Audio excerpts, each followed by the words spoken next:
Viewers, कैसे हैं आप लोग। स्वागत है आपका शेयर बाजार ज्ञान की एक और वीडियो में। और आज की इस वीडियो में हम बात करने वाले हैं डीवीस लैबोरेटरीज लिमिटेड के बारे में।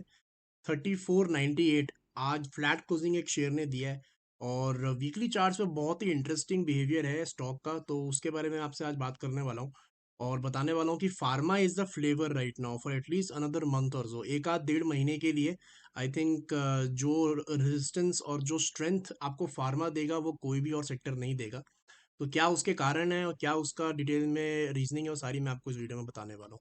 चलिए शुरू करते हैं। आपको मैं ले जाना चाहूँगा डीविस लैब के वीकली चार्ट्स के ऊपर में। So very interesting weekly charts, अगर मैं थोड़ा आपको बड़ा करके यहाँ पे थोड़ा सा दिखाना चाहता हूँ। एंड इसके अंदर में जो ये ब्लैक लाइन है, this is the 200 weekly moving average.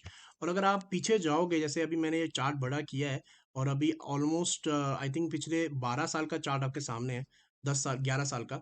तो आप देख सकते हो कि ये ब्लैक लाइन कितना स्ट्रॉन्ग सपोर्ट इसके लिए रहा है।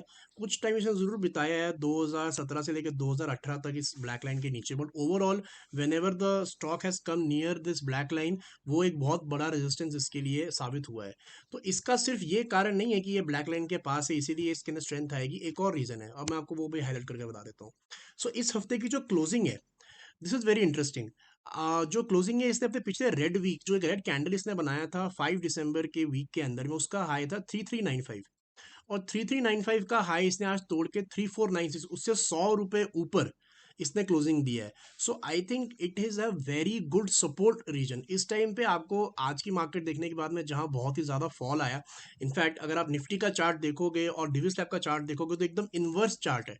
दोनों ही बिल्कुल विपरीत चार्ट है, जहां पे निफ्टी ऊपर से नीचे की तरफ आना शुरू हो रहा है और डिविस लैब बॉटम आउट हो रहा है। So not only Divi's lab, अगर आप पूरा फार्मा सेक्टर उठा के देखोगे तो इप्का लैब, सिप्ला, सन फार्मा, डीवीस लैब, सारे के सारे चल रहे हैं। So I I would say that for the last 1 year, अगर आप 2021 से देखोगे यहाँ पे, 2021 से लेके एक तरफा गिरावट जो है स्टॉक के अंदर देखने को मिली है और लगभग 5500 रुपए के लेवल से 3500 रुपए के लेवल पर स्टॉक आया है। 2000 रुपए की गिरावट, ऊपर से आप देखोगे तो 40% करेक्ट हो चुका है ये stock. So it is very important, अगर आपको कुछ भी बाय करना है इस टाइम पे तो you should buy it with a good valuation. अगर आप डिविस लैब का वैल्यूएशन भी देखोगे तो इतना बुरा नहीं है। पीई रेशियो इसकी आप देखो तो 31 की है।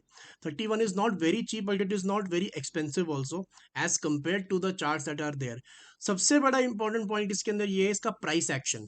जहां पे निफ्टी का अगर आप वीकली चार्ट देखोगे तो वीकली के अंदर में 2.5% निफ्टी गिर चुका है। डिविस लैब का वहीं अगर आप पूरा हफ्ता देखोगे तो इस हफ्ते इसने 5% की बढ़त दिखाई है। तो 2.5% की गिरावट एक तरफ, 5% की बढ़त एक तरफ, it has completely outperformed the major indices. So it is very evident, बहुत क्लियर है। और अगर चांस लेना है तो यहाँ लेना है, फार्मा के अंदर ही चांस लेना है। लेवल्स की अब आप बात कर लेते हैं कि कौन सा लेवल है डिविस लैब में जो आने वाले समय में आपको दिख सकता है। So the immediate level that I see in Divi's lab is 3900। 3900 रुपये का एक लेवल है डिविस लैब के अंदर में, जो एक डुअल रेजिस्टेंस है, बिकॉज 3900 के लेवल से ये 2 बार जो है नीचे ऑलरेडी आ चुका है। और एक बार ही 3900 रुपये ये क्रॉस कर लेता है, फिर ये अपने अगस्त के हाइज जो कि 4000 के थे, वहां तक ये जा सकता है। सो यहाँ से एक 10-15% की बढ़त आपको डिविस लैब में मिल सकती है। It is a very good hedging option. अगर आपका पोर्टफोलियो डाउन है, if you are sitting with some cash, अगर आपको लेना ही है, पहली बात तो मैं ये एडवाइस करूंगा कि बचो इस टाइम लेने से। बिकॉज जितने भी स्मॉल कैप मिड कैप से तो बिल्कुल दूर रहो इस टाइम लेने से, because small cap mid cap ज़्यादा टूटेंगे। Divi's being a large cap company, बहुत ज़्यादा गिरावट नहीं होगी।